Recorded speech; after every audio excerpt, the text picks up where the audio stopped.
چو کدی بچه کار تمام شد نو میای یا دو روزی دندانم درد داره دکتری دندان گفتم همین روز پای خود دکتر دندان گفتم کجای نمیرم همه جا قیمت میگم این راستی همش قیمت کو اب بچه تی یک بار مرا زنگ نمیزنی یوخی ما در همینجا یه همسینف دارم نمی مسکوه دا استماتولوژیا کداگه قطعی در رفیقش مخصوص برای نمی توجیکو که به نرخی ارزان میگیرن تبابت میکنن دندان تا اما میدونستم که ها ایت آدرسشون نمیگرفتم که آدرسشون کنم میشون تیم برام دندان تست سوس کنم جورا جان اینای ویزیتکای همون برادری ما های همون همسینفم زنگ بزن بگو که آدرساتا همی ویزیتکاتا سوربون داد یکی پرسا بگه کدام سوربون بگو نمو یوریست برای که اگر اینامی ما او را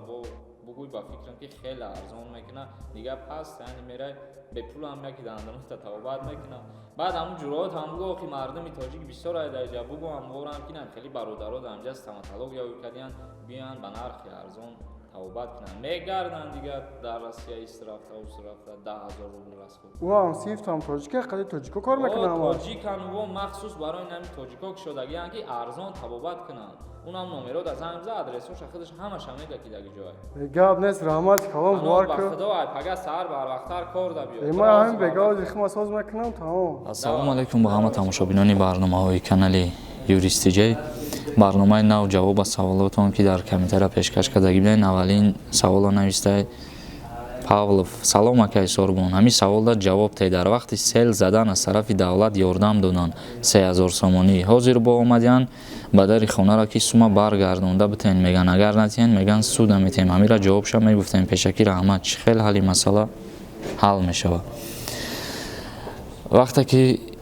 یگان آفت‌های طبیعی به وجود میاد در این وقت حکومت همون شهر حکومت همون ناحیه برای خلق برای اهالی سوم جدا میکنه یعنی که طرف دولت سوم جدا کرده میشه با طور رایگان دستگیری میکنن یک مبلغ معین مثال میگیریم شما را 3000 سومانی یاردم پولی دادیم برای ضرر دیدگیتان جبران ضرر دیدگیتان برقرار کردن و یگان نمود چاره‌بینی ها از طرف سود کرده نمیشه برای برنگرداندن همین نمودی سوم محمد حیدرов نوشته که سوربون نرخی قلینم میگفتن که چند سوم شده همین سوالی مده جواب تین برادرای عزیز ما چندین مرتبه تاکید کردیم که در کدکس تنظیم آمدگی نیست که باید در فلان دختر فلان آدم همین قدر سومتی هر کسی که شرایطش به چند سوم میرسه هم قدر پرداخت کرده میشه بختاور بخا نویسه سلام اکا همین زمین تقسیم میکنن همین زمین زیاده از 3 سال گذشتگی باشه خانه نکرده باشه دست گرفته میتونن یا که نه اگر زمین کشتکار باشه البته که میگیرن در مدت 1 سال در زمین کشتکار اگر تی یگان چی زراعت پرورش نکردی و دست همو شخصیت گرفته میشه و زمین بینایی باشه گرفته نمیشه عبدالله میرزایوف نویسه سلام برادر یک سوال دارم لیکن مهمه من خانه‌ام میفروشم همین دکومنت به نام او کدند سوم اومته یا که ما دکومنت دارم جواب ده در اینجا ختان که خیلی دگوار میکنن اون خیروی دگوارتان سوم پرداخته میشه و یعنی که در نوتاریوس برای پرافورمیت کردن حتما سومی دولتی سپاریده میشه و برای خانه را به نام دیگر کس کردن سوم پرداخته میشه اسلام میرزایوف نویسه سلام علیکم اکا میلیتسه ها را سیامکه کردن ممکنه یا که نه تنها در حالت کارمندای گایی بدنشان ممکنه مقصد بعضا راننده ها در ماشین خودشان ویدیو رجیستراتور دارن همون ممکنه حتی کارکنای دولت دیگرش مقصد پروکورور سودیا میلیتسه دیگرش به نوار گرفتن ممکن نیست محمد نویسه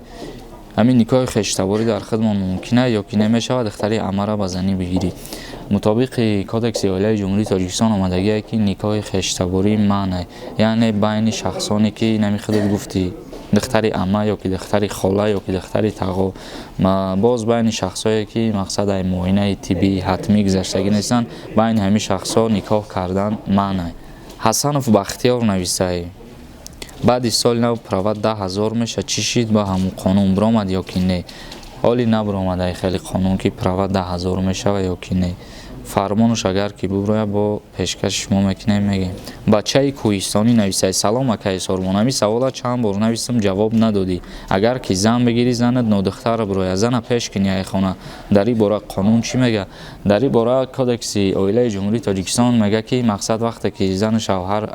акти никоҳ мекунанд, яъне ЗАГС мекунанд, дар ҳолати ЗАГС кардан бо ҳуҷҷате ҳастае ба номи аҳднома. Агар ҳамин ҳуҷҷата ба қайд гирифтагӣ бошанд, аҳднома байни зану шавҳар бастагӣ бошад, байни ҷидо шудан ҳар чӣ молу мулке доранд байни ду тараф тақсим карда мешавад. Агар ҳуҷҷати аҳднома ки додагӣ набошанд, тақсим карда намешавад. Мисол мол мулке ки шавҳар ба дастовардагӣ баъди ЗАГС карданшон. бародарон ва хоҳароне ки дар шаҳри Москва қарор доранд ва нияти гузаштан аз сарҳадро доранд, ба шумо як бародари тоҷикро тавсия медиҳем ки шумо ба он шахс муроҷиат кунед. Шуморо аз ҷои даркорӣ гирифта аз сарҳад мегузаронад. Аз Москва ба Тоҷикистон ва аз Тоҷикистон низ ба Москва сафар мекунанд. Ва инчунин аз номи канали мо, яъне юристиҷей, ба онҳо муроҷиат кунеду ба худ тахфифҳо бигиред. Дар рақамҳои дар экран буда дар тамос бошед. ҷамшед ҷураев навис: Орбонҷон, дар бораи Золотая корона гап зан. мутобиқи фармони Бонки Миллии Ҷумҳурии Тоҷикистон,